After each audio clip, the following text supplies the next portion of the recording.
بسم اللہ الرحمن الرحیم۔ السلام علیکم۔ سخت سردی میں بھی میرا پورا وجود پسینے سے شرابور تھا۔ میں تھر تھر کانپ رہی تھی۔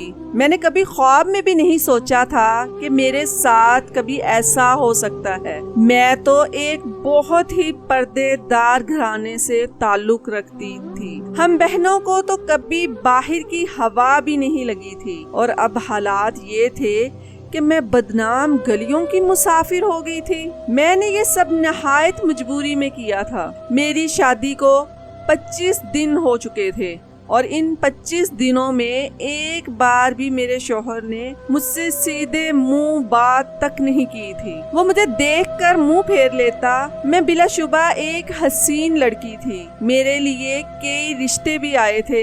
میرے والد نے بہت ہی سوچ سمجھ کر میرے لیے لڑکے کا انتخاب کیا، مگر اب میرا شوہر مجھ سے بات کرنے کا بھی روادار نہیں تھا۔ یہ دیکھ کر میرا کلیجہ کٹتا رہتا تھا۔ میں نے اپنی ساس سے استفسار کیا کہ کیا مظہر کہیں اور شادی کرنا چاہتے تھے۔ میری بات سن کر میری ساس کی چہرے کی رنگت متغیر ہو گئی۔ وہ بولی، نہیں بہو، ایسی تو کوئی بات نہیں ہے۔ میں بولی، پھر وہ مجھ سے بات کرنا پسند کیوں نہیں کرتے؟ میری ساس بولی، بیٹی، مظہر شروع سے ہی کم گو ہے۔ اب یہ تمہاری ہمت پر منحصر ہے کہ تم کس طرح اسے اپنے قابو میں کرتی ہو۔ میں اپنی ساس کی بات سن کر چپ کر گئی۔ اب ان سے میں کیا کہتی کہ کم گو ہونے میں اور کسی سے بیزار ہونے میں فرق ہوتا ہے۔ خیر، جو ہی رات ہوتی تو میرا شوہر بے چین ہو جاتا اور کہتا کہ میں اپنے ایک دوست کے پاس جا رہا ہوں۔ یہ روز روز کا جانا مجھے شک میں ڈال گیا۔ مجھے تو یہی لگ رہا تھا کہ شاید میرے شوہر کا کسی دوسری لڑکی کے ساتھ چکر ہے، اور یہ بھی عین ممکن تھا کہ اس نے دوسری شادی کر رکھی تھی، جب ہی وہ ہر رات گھر سے نکل جایا کرتا تھا۔ اس صورتحال نے میرا دل توڑ دیا۔ آج رات بھی جو ہی مظہر گھر سے نکلا، میں نے اپنی بڑی بہن کو فون کیا۔ وہ میری آواز سن کر بہت زیادہ خوش ہو گئی تھی۔ کہنے لگی، کیسی ہو عنایا؟ میں آج ہی اپنے میاں سے اس بات کے متعلق ڈسکس کر رہی تھی کہ تمہاری اور مظہر کی دعوت جتنی جلدی ہو سکے کر دینی چاہیے۔ میں اپنی بہن کی آواز سن کر پھوٹ پھوٹ کر رونے لگی۔ وہ بہت زیادہ گھبرا گئی اور بولی، کیا بات ہے عنایا؟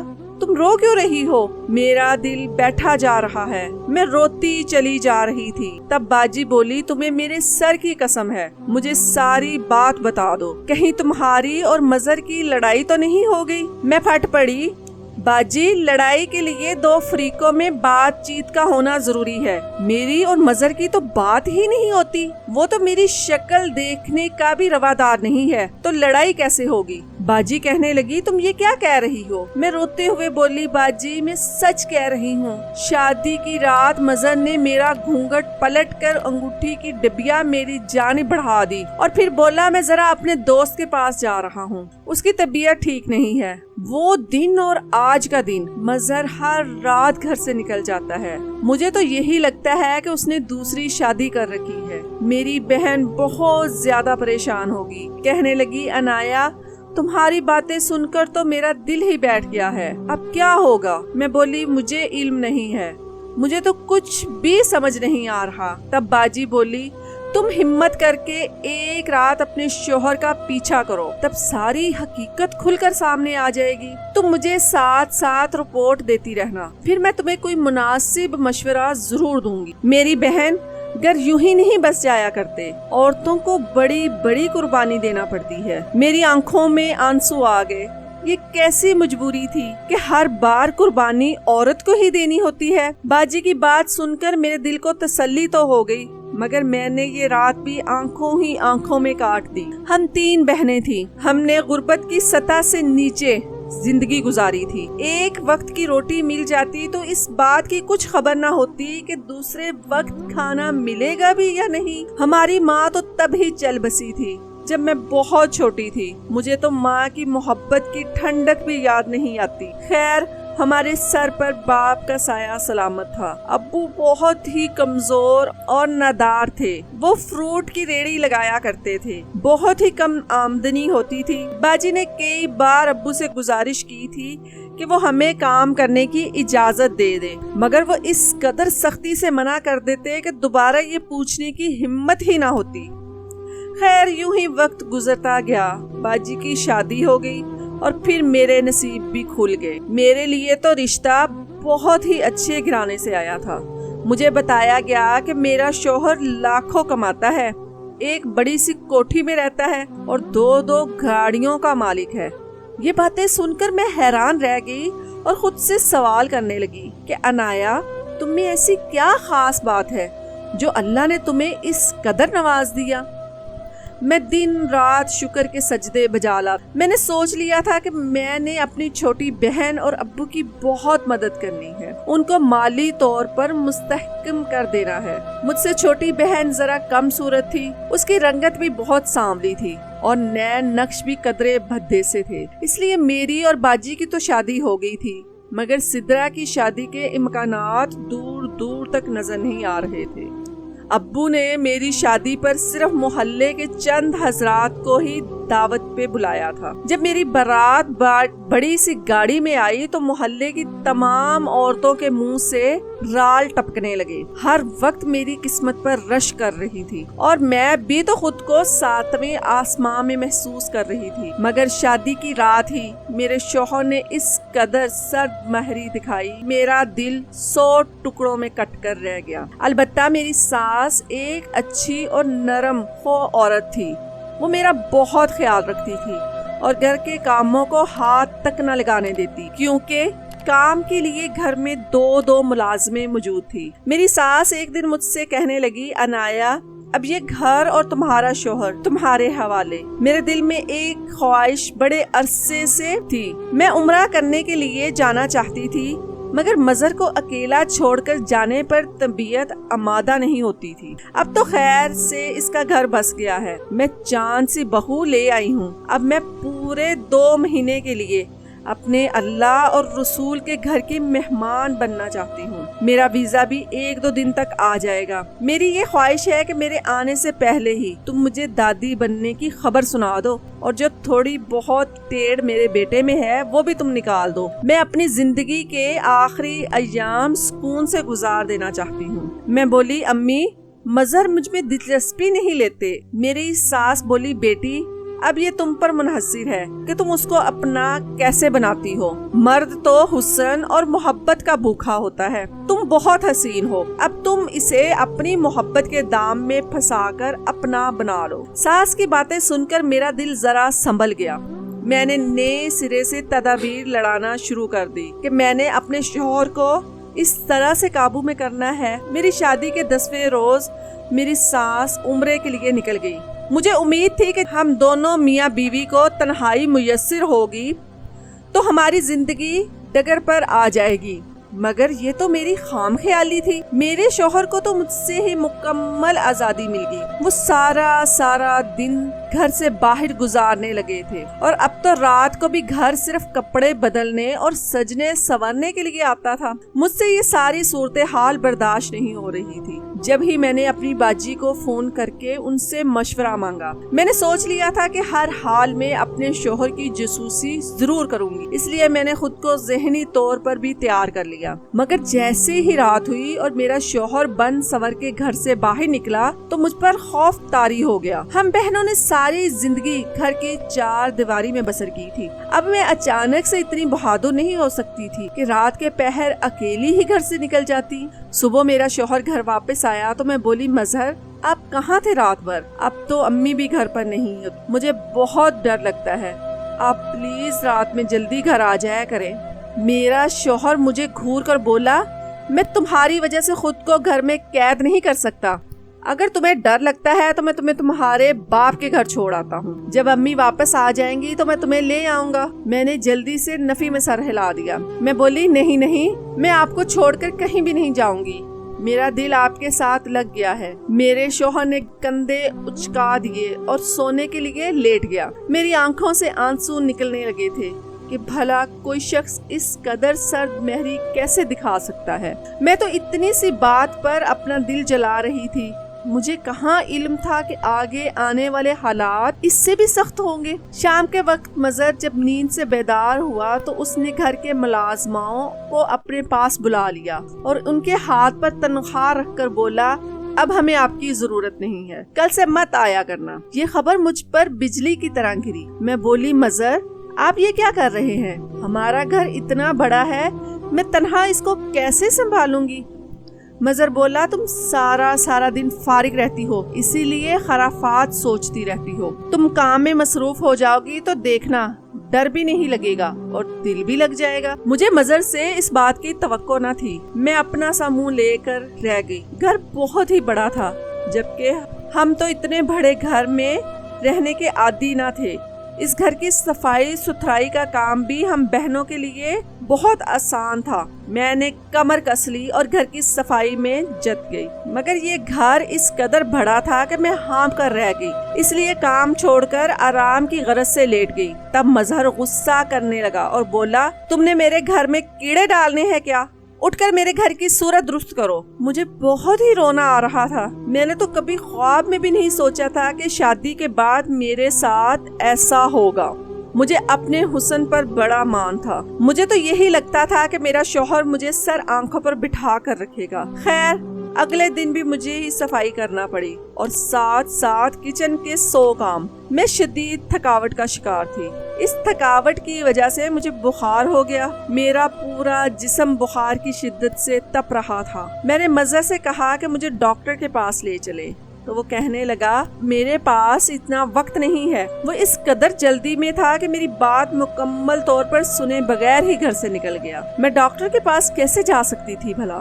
میرے پاس تو پیسے ہی نہیں تھے۔ مجھے اپنی بے بسی پر بہت زیادہ رونا آ رہا تھا۔ دل چاہتا تھا کہ اسی بخار سے میں دم توڑ جاؤں۔ پھر گھر میں یہ نوبت بھی آ گئی کہ کچھ کھانے اور پکانے کے لیے بھی نہیں ہوتا۔ میں مظہر سے شکوہ کرتی تو وہ مجھے کھانے کو دھوڑتا اور بولتا، ہاں میں تو بہت ہی ظالم ہوں، میرے گھر میں تو تمہیں کچھ کھانے کو ہی نہیں ملتا، پھر تم ایسا کیوں نہیں کرتی کہ یہ گھر چھوڑ کر ہی چلی جاؤ۔ اب میں مظہر کے مظالم کے پیچھے چھپی ساری داستان سمجھ چکی تھی۔ وہ جان بوجھ کر میرے ساتھ ایسا سلوک کر رہا تھا تاکہ میں اسے چھوڑ کر چلی جاؤں اور پھر وہ پیچھے سے اپنی عیاشیاں کرتا رہے۔ اب مجھے لگنے لگا تھا کہ باجی نے مجھے بالکل ٹھیک مشورہ دیا تھا۔ مجھے ہر حال میں مظہر کا پیچھا کرنا ہی تھا تاکہ علم تو ہوتا کہ آخر وہ کن سرگرمیوں میں ملوث ہے۔ میں نے اتنے سخت حالات دیکھ لیے تھے کہ میرے اندر کا ڈر خوف خود ہی چلا گیا۔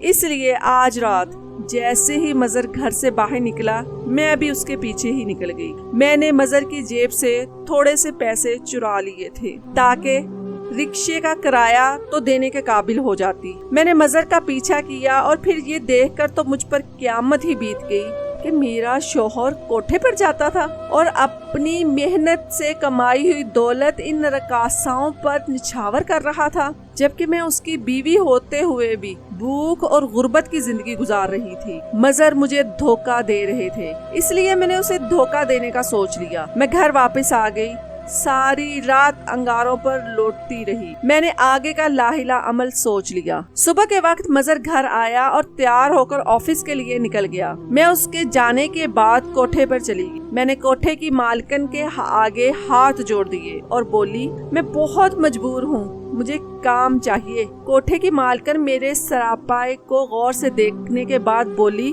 تم ہو تو بہت خوبصورت، مگر میں تمہیں یوں ہی کام پر نہیں رکھ سکتی۔ میں بولی، آپ مجھے میری شرائط پر رکھ لیں، میں آپ کو اپنی کمائی کا 70% دے دیا کروں گی۔ میری بات سن کر اس کے منہ سے لال ٹپکنے لگی۔ وہ بولی، چلو ٹھیک ہے، تم رات کے 10 بجے آ جانا، سب سے تگڑی محفل میں تم ہی رقص کرو گی، کیونکہ جو لڑکی اس وقت رقص کرتی ہے وہ مجھے صرف 30% دیتی ہے۔ میں خوش ہو گئی، گھر واپس آ گئی۔ آج رات مجھے پہلی بار کوٹھے پر ناچنے کے لیے جانا، اور شدید سردی میں بھی مجھے پسینے آ رہے تھے۔ میں بہت زیادہ گھبرائی ہوئی تھی۔ میں نے غربت میں زندگی بسر کی تھی، مگر شرافت کے دامن کو ہاتھ سے